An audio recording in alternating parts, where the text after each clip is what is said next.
We continue with the discussion on MPEG standard.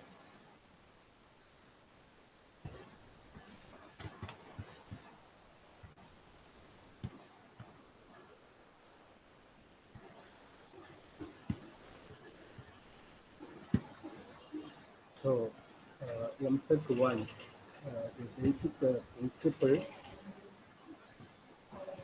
is to exploit a correlation between pictures. APEG was concerned about the spatial redundancy within an image, and MPEG is concerned with the temporal redundancy across images. So we use prediction and movement compensation,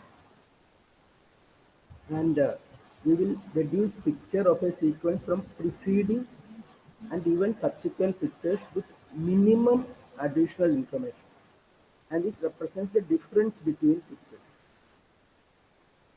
So for which we need a movement estimator. That is what we have seen three types of pictures. One is I type or Indra type, which is like JPEG, and it doesn't have much compression, similar to JPEG, and these are bidirectional. This can be interpolated from successive or preceding pictures, and P-type picture can be predicted from previous pictures. Prediction P-type. So these are the three types of pictures. I pictures similar to JPEG. P is predicted using these techniques, motion compensation.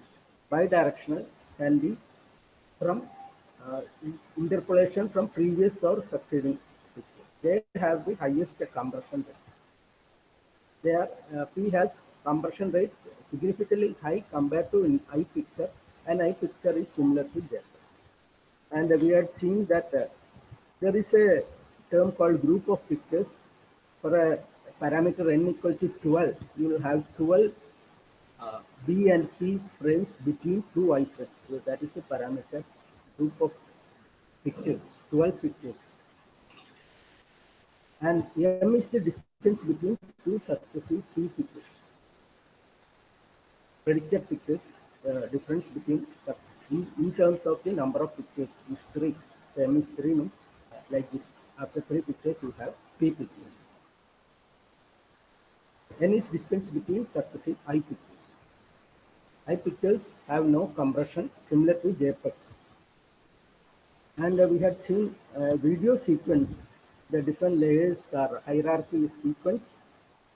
Within sequence, you have a lot of group of pictures, and within a group of picture, you have many pictures, and within a picture, you have many slices, and each slice has many macro blocks, and each macro blocks has many blocks, 4 blocks, and each block has 8 by 8 pixels. It's a normal parameters. There could be various parameters. So this is the hierarchical data structure in MPEG sequence divided into group of pictures, and group of picture divided into pictures. So you start with I and end with I. In between you have B and P pictures, and within a picture you have many slices, and within a slices many macro blocks, and in a macro block you have many blocks. Could be luminance or chromiance, R or B. A macro block is 16 by 16 normally, can be different, and it is having, these are all samples, the luminance samples and chromiance samples. So this is the basic hierarchy of MPEG, and what is essentially done is motion estimation, and by which we can define a motion vector. So what is done is a macro block of current picture, which is if you search it from the previous picture and comparing to all macro blocks of the window to find that is most similar, like you are searching a particular macro block and you can define the movement of some objects, and you can get a motion vector. So difference in position between two matching macro blocks gives motion vector. picture which will be applied to all two components of macro block, chromiums and lumens. So this is the encoder. So essentially, this I have taken from that book itself. So there is a prediction. So there is a prediction here, and these are the DCT, discrete cosine transform, quantization, variable length quantization, compression. These are all the JPEG components, normal JPEG components, and you can have two quantization inverse, DCT inverse. You can get back this image with some losses. So you have a previous picture, okay, based on a previous picture that DCT is inverse, quantization is inverse. You have a previous picture. You can compare, predict the next picture using some techniques, motion. Only that how this has moved. You use this technique here to predict a picture, and then this picture, this predicted picture should be the present picture, and the present picture and predicted picture you will compare, and then you will find the error, and then transmit only the difference. Essentially, you will have a predictor. Predictor.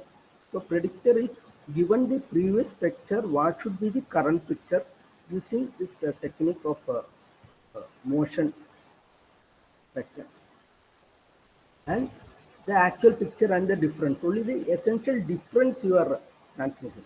So the fundamental difference between JPEG and MPEG is in JPEG you are bothered with the image and it has only spatial redundancy, x and y direction, and there you use transform code. DCT can be used. Many other transform codings can be used, but we have discussed JPEG using DCT. So in image compression, we use transform code. Whereas in video, it is across many images, you use predictive coding. So the approach is different.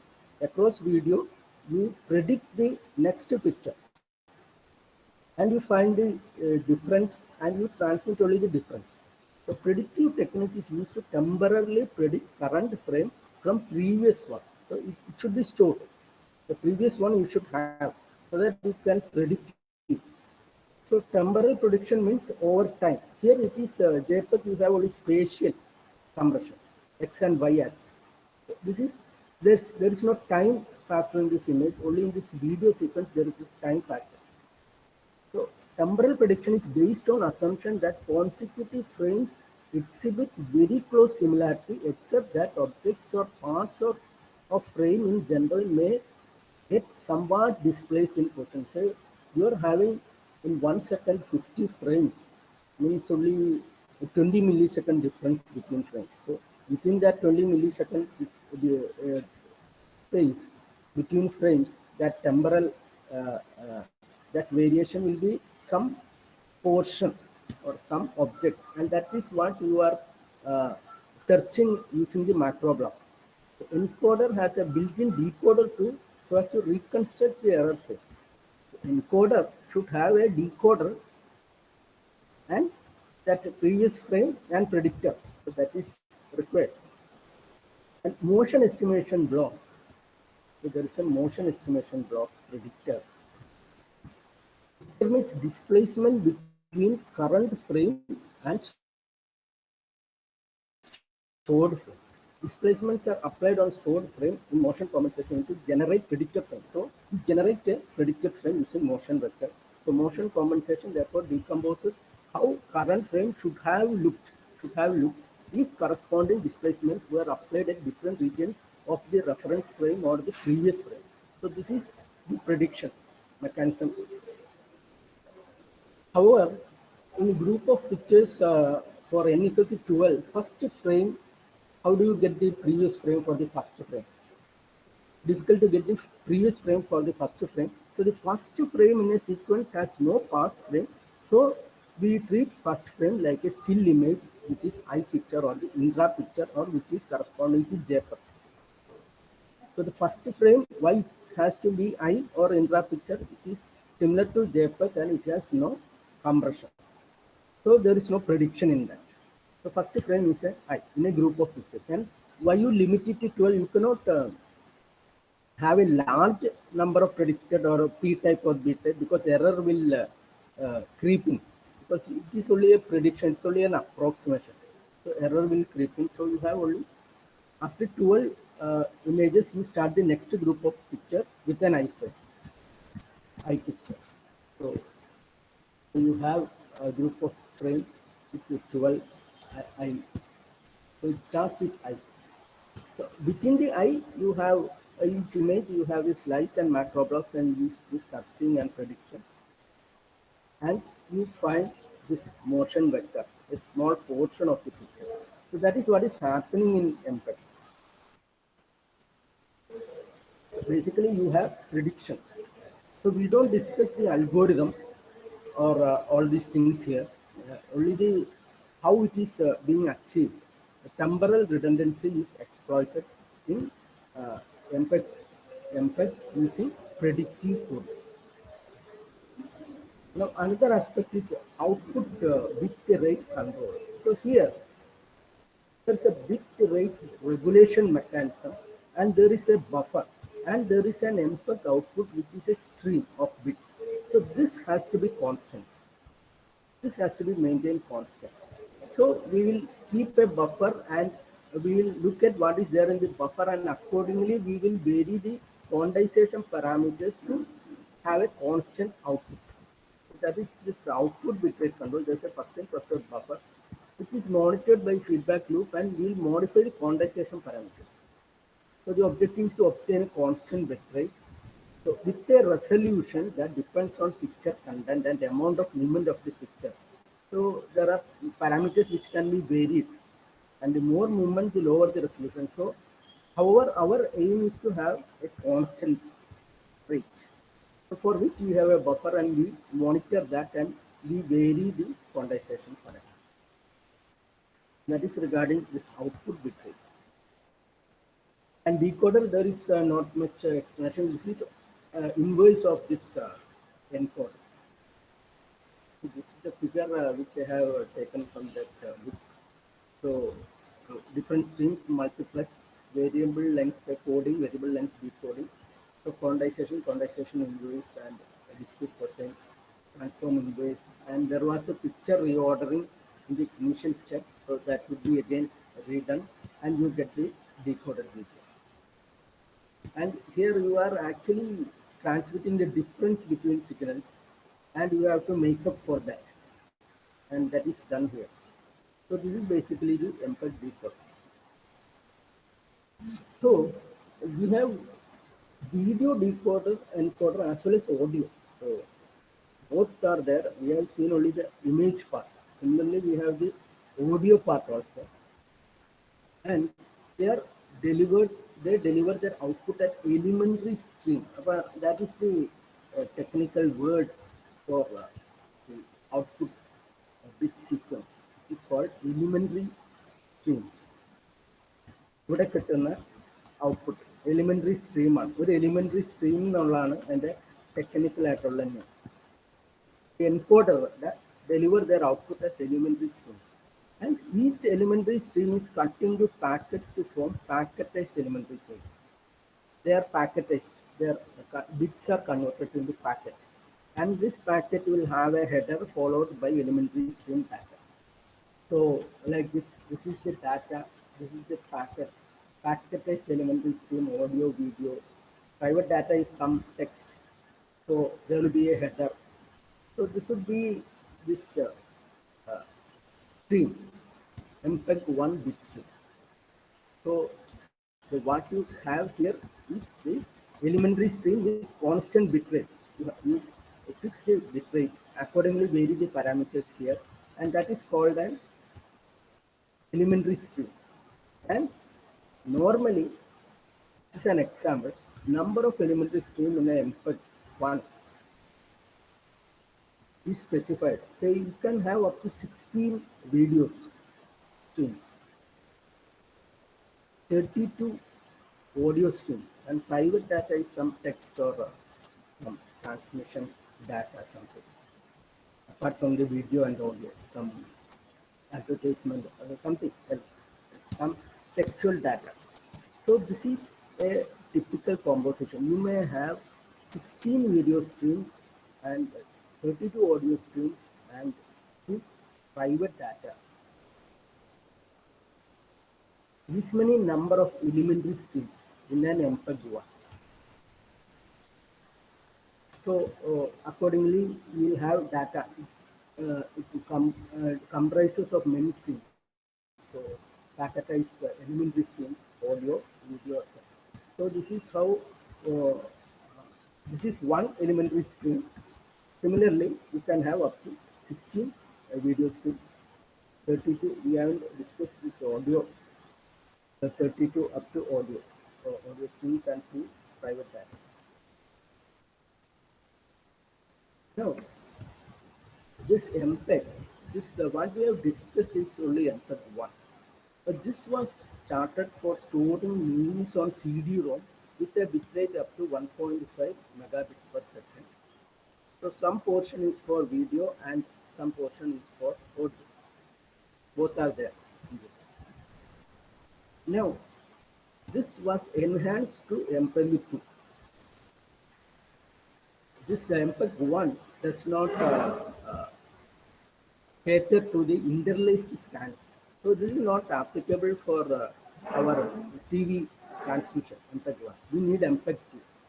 MPEG-2 was later developed for broadcasting and storing video on DVD with an order of 2 to 15 megabits per second. So the data rate is higher. Allocated this much of allocated combinedly for audio and video code.